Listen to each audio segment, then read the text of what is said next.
Tokoh atau filosof yang mengembangkan aliran realisme. Tokoh aliran realisme alam antara lain Francis Bacon tahun 1561-1626, John Locke tahun 1632-1704, David Hume tahun 1711-1776, John Stuart Mill tahun 1773-1836,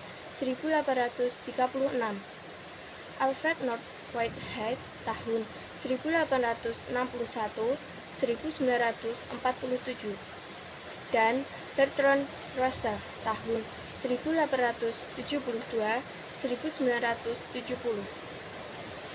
Semua tokoh tersebut berasal dari Eropa pada abad 15 dan 16. Sedangkan tokoh realisme ilmiah adalah Pulpi tahun 1862-1915. Ciri-ciri utama pemikiran atau aliran realisme. Pertama, aliran realisme memandang bahwa objek pengetahuan manusia terletak di luar diri manusia. Contohnya, pengetahuan tentang pohon, pengetahuan tentang binatang, pengetahuan tentang bumi, dan pengetahuan tentang kota. Semua contoh tersebut tidak hanya ada dalam pikiran manusia yang mengamatinya, melainkan juga ada dengan sendirinya dan tidak tergantung pada jiwa manusia. Yang kedua, pada umumnya penganut aliran realisme alam menolak adanya spiritual, dan dia juga mengatakan bahwa dunia spiritual ini tidak dapat dibuktikan, sehingga hal ini tidak dapat dibuktikan dan hal ini menjadi filosofi tidak penting. Mereka hanya berpikir fungsi yang kompleks dari susunan tubuh, saraf, dan lainnya kemauan bebas. Mereka juga mengakui bahwa manusia dipengaruhi dua lingkungan, yaitu lingkungan sosial dan lingkungan fisik. Akibat kebebasan memilih dipandang sebagai ketergantungan manusia dengan lingkungannya, pandangan dari kaum realis, dunia tidak tergantung pada manusia. Akan tetapi, alam diatur oleh hukum-hukum alam yang mampu dikontrol oleh manusia.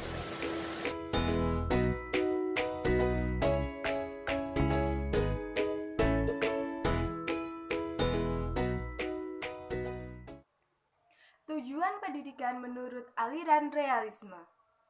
Realisme klasik berpendapat bahwa pendidikan bertujuan agar anak menjadi manusia yang bijaksana, yaitu seseorang yang dapat menyesuaikan diri dengan baik terhadap lingkungan fisik dan sosial.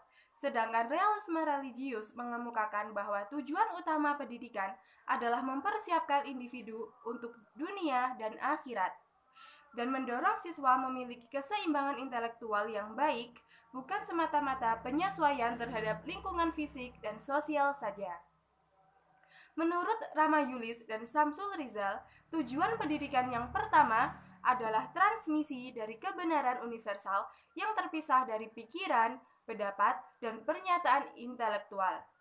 Tujuan yang kedua adalah transmisi dari pengetahuan Tuhan, pengetahuan manusia, dan masalah alamiah hanya ada jika ada Tuhan. Serta tujuan yang ketiga adalah transmisi nilai atau keunggulan kultural pendidikan seharusnya menjadikan seseorang sadar terhadap dunia nyata termasuk nilai dan potensi kehidupan.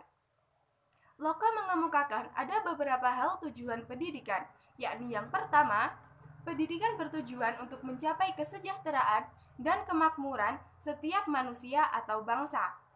Oleh karena itu, sebagai bagian akhir dari pendidikan pengetahuan, hendaknya membantu manusia untuk memperoleh kebenaran, keutamaan, dan kebijaksanaan hidup. Kedua, pendidikan juga bertujuan untuk mencapai kecerdasan setiap individu dalam menguasai ilmu pengetahuan sesuai dengan tingkatannya. Locke melihat pengetahuan sebagai usaha untuk memberantas kebodohan hidup dalam hidup masyarakat. Setiap manusia diarahkan pada usaha untuk mengembangkan potensi-potensi yang ada dalam dirinya. Ketiga, pendidikan juga menyediakan karakter dasar dari kebutuhan manusia untuk menjadi pribadi yang dewasa dan bertanggung jawab. Keempat, pendidikan menjadi sarana dan usaha untuk memelihara dan membaharui sistem pemerintah yang ada. Fungsi pendidikan menurut aliran realisme. Dalam pandangan kaum realis, pendidikan sebenarnya dimaksudkan sebagai kajian atau pembelajaran disiplin-disiplin keilmuan yang melaluinya kemudian kita mendapatkan definisi-definisi dan juga pengklarifikasiannya.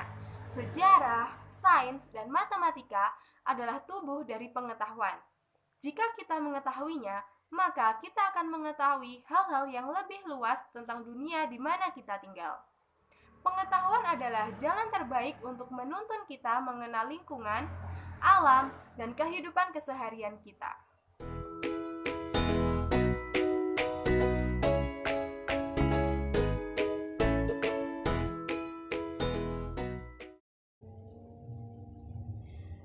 Kurikulum dan metode aliran realisme. Kurikulum menurut aliran realisme haruslah bersifat praktis dan membantu siswa. Kurikulum praktis menurut John Locke seperti membaca, menulis, menggambar, geografi, astronomi, aritmatika, dan sejarah, dengan tambahan pelajaran seperti berkuda dan menari. Locke menekankan nilai pendidikan bermain dan aktivitas fisik. John Locke percaya bahwa anak-anak harus menghabiskan banyak waktu di udara yang terbuka dan terbiasa dengan panas dan dingin. Dengan kata lain, kurikulum selain memuat materi tentang mental, juga memuat tentang aktivitas fisik. Selain itu, menurut Locke, perkembangan kepribadian yang baik terdiri dari 3 bagian: kebajikan, kebijaksanaan, dan pendidikan. Kurikulum yang komprehensif mencakup semua pengetahuan yang berguna, berisikan pengetahuan liberal dan pengetahuan praktis. Sedangkan metode pengajaran aliran realisme menurut John Locke harus membawa para murid kepada praktek aktivitas kesopanan yang ideal sampai mereka menjadi terbiasa. John Locke tidak sependapat dengan metode pengajaran yang biasa disertai hukuman, karena tata krama dipelajari melalui teladan dan bahasa dipelajari melalui kecakapan. Dengan kegiatan belajar berdasarkan pengalaman baik langsung maupun tidak langsung. Metode mengajar hendaknya bersifat logis, bertahap, atau berurutan. Metode utama yang digunakan adalah pembiasaan, karena realisme juga pengikut behaviorisme.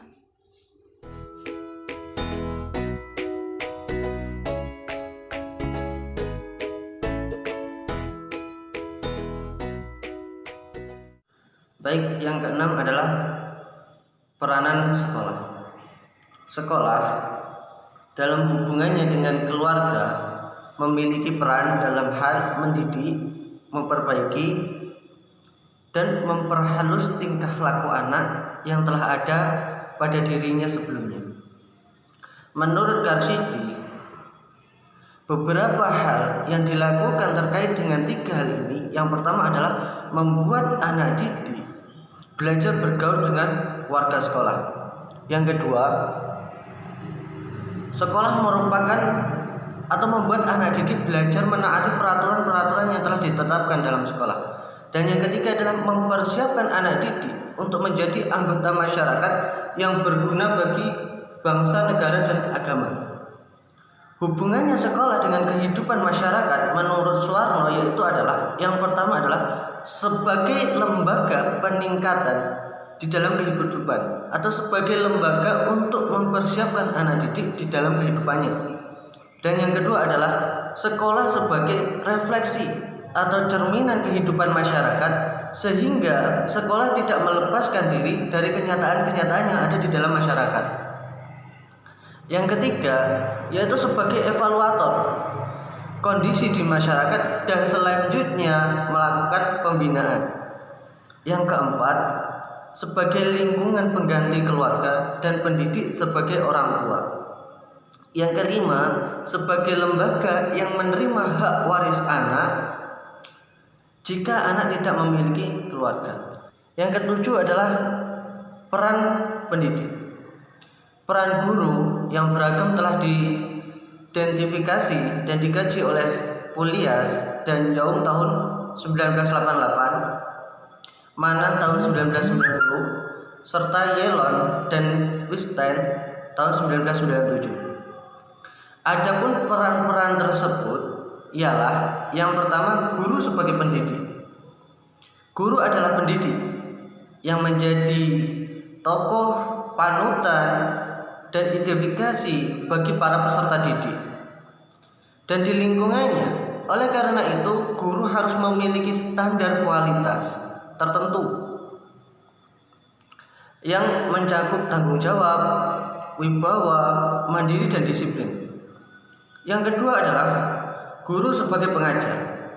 Guru sebagai pengajar dan pembimbing dalam kegiatan belajar peserta didik dipengaruhi oleh berbagai faktor seperti motivasi, kematangan, hubungan peserta didik dengan guru, dan kemampuan verbal, tingkat kebebasan, rasa aman, dan juga keterkaitan antara guru dan siswa. Yang sangat penting adalah bagaimana cara guru dalam berkomunikasi dengan siswanya. Dan yang ketiga adalah guru sebagai pembimbing. Guru dapat diibaratkan sebagai pembimbing perjalanan yang berdasarkan pengetahuan dan pengalamannya.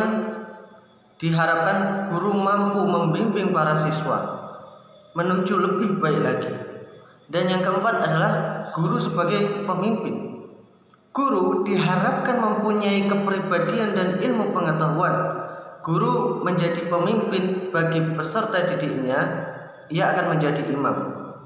Nah, yang kelima, guru sebagai pengelola pembelajaran. Guru harus mampu memiliki berbagai metode pembelajaran.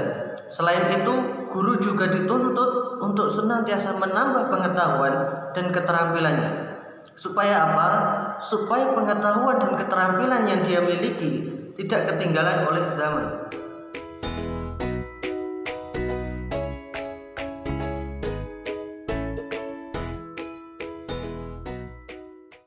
Peranan peserta didik dalam pendidikan dalam aliran realisme. Peserta didik merupakan peranan penting dalam pendidikan. Peserta didik adalah objek sekaligus subjek dalam proses pendidikan, di mana peserta didik wajib mengetahui kewajibannya serta tugasnya dalam proses pendidikan. Dalam hal ini, peran dari orang tua dan juga guru-guru sangat penting untuk menunjang kebutuhan dan kemampuan peserta didik dalam menempuh pendidikannya. Dalam aliran realisme, konsep pendidikan pada anak bahwa anak harus diajarkan urutan moral yang absolut, universal, karena baik dan benar adalah untuk seluruh umat manusia. Kebiasaan baik harus dipelajari karena kebaikan tidak datang dengan sendirinya. Anak atau siswa dalam tingkat pendidikannya yang paling rendah hendaknya diberikan jenis pendidikan yang sama, baik metode, isi, maupun proses pendidikan, dan ini berurutan hingga jenjang pendidikan yang paling tinggi.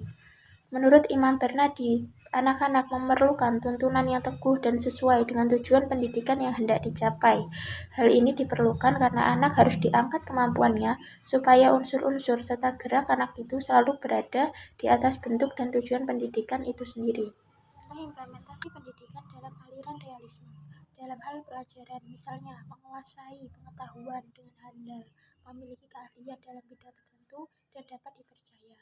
Dalam hal disiplin, misalnya, peraturan yang sesuai dengan kebutuhan peserta didik masing-masing, menerapkan aturan yang ada dan memaksimalkannya, serta disiplin mental dan moral demi memperoleh hasil yang diinginkan.